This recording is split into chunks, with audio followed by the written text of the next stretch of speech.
une visite très impressionnante ce matin au camp de Natzweiler-Struthof. Nous sommes maintenant devant le mémorial d'Alsace-Moselle qui raconte l'histoire extrêmement complexe et difficile de cette région depuis 1870 jusqu'à nos jours et plus particulièrement pendant la Seconde Guerre mondiale. La genèse de ce monument, c'est pas un musée comme les autres. D'habitude, un musée, ou ici entre guillemets mémorial, veut montrer un épisode de l'histoire, des documents de l'histoire, etc. Tout ça, c'est vrai pour ce mémorial.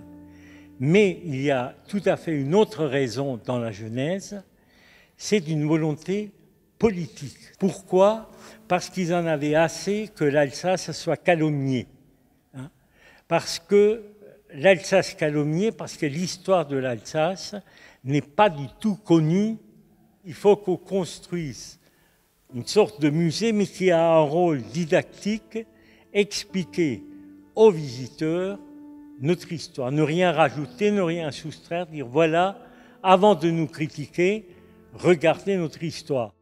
L'Alsace n'est pas occupée, l'Alsace-Moselle, elle est annexée, c'est tout à fait autre chose. Hitler veut démontrer aux Alsaciens qu'ils sont de vrais Allemands, qu'il n'est plus question de redevenir français, et pour montrer qu'ils sont de vrais Allemands, eh bien, il faut les forcer, il faut les éduquer. Et alors, l'Alsace-Moselle connaissait un sort infiniment plus dur que le reste de la France. C'est pas comparable. Ici, il n'y avait plus aucune liberté. Tout était contrôlé. L'un des sujets évidemment centraux, c'est aussi celle des malgré nous, des incorporés de force. Racontez-nous un petit peu cette histoire. C'est peut-être le point le plus douloureux de notre histoire. C'est ce que nous reproche souvent 140 000 Alsaciens dans l'armée allemande. C'est pas honteux, ça. D'abord, il faudrait rappeler que dans la France dite libre, la France de Vichy, il y avait les miliciens qui étaient de vrais nazis et qui, eux, étaient volontaires. Alors que les malgré nous étaient des gens forcés d'aller dans l'armée allemande. On ne leur demande pas leur avis. Alors c'est contraire à tout le droit international. C'est un crime de guerre que d'enrôler des forces pour combattre leur propre pays. Alors ce qu'il faut savoir, vous avez un panneau qui s'appelle la Sippenhaft. C'est la culpabilité collective. C'est-à-dire, c'est un texte qui a été écrit par Goebbels lui-même. La loi de la Sippenhaft dit si un jeune Alsacien ne fait pas son service militaire, tout son clan, toute sa famille est déportée.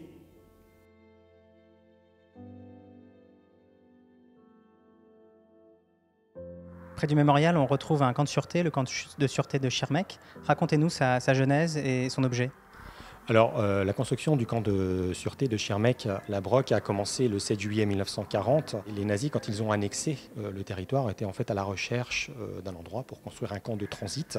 Et lors de leur recherche, en fait, ils ont repéré des baraques au nombre de 6, des baraques en bois abandonnées sur la commune de la Broque, donc limitrophe ici de Schirmeck. Il s'agissait alors en fait des baraques d'un ancien centre de recueil qui avait été établi par l'administration française dans le cadre du plan d'évacuation de septembre 1939. Ce camp, il va évoluer au fil du temps. Dans ce rôle, ce sera plus simplement un camp de transit, mais c'était d'y interner effectivement les Alsaciens et Mosellans récalcitrants au régime nazi, récalcitrants à l'annexion de fait de ces territoires. Les nazis voulaient que ces Alsaciens et ces Mosellans deviennent de vrais Allemands, voulaient germaniser le territoire et voulaient en faire également de véritables citoyens national-socialistes.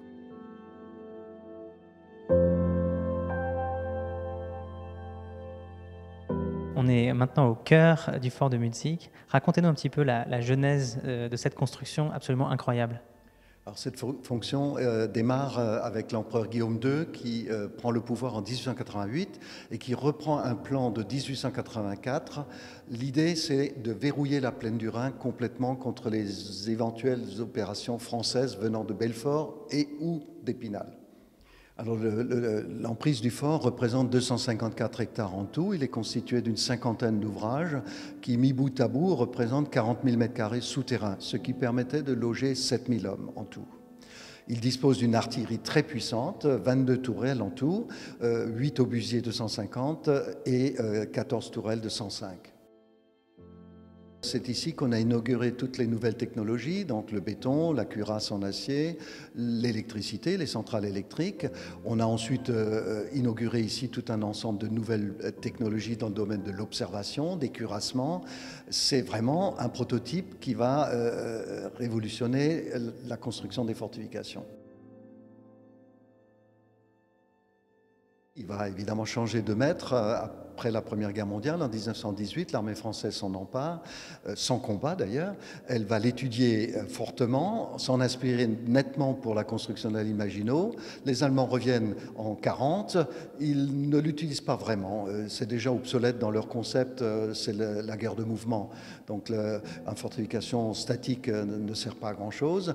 Et lors du reflux allemand, donc talonné par les Américains dans la vallée de la Bruche, le fort va résister pendant 15 jours contre l'offensive américaine qui emploieront tout ce qu'ils ont à leur disposition, de napalm, des long tom. Ils vont jeter un engin chenillé de 4 tonnes dans le fossé, mais rien n'y fait. Les Allemands ne se rendront qu'en cours de vivres et de munitions le 4 décembre 1944.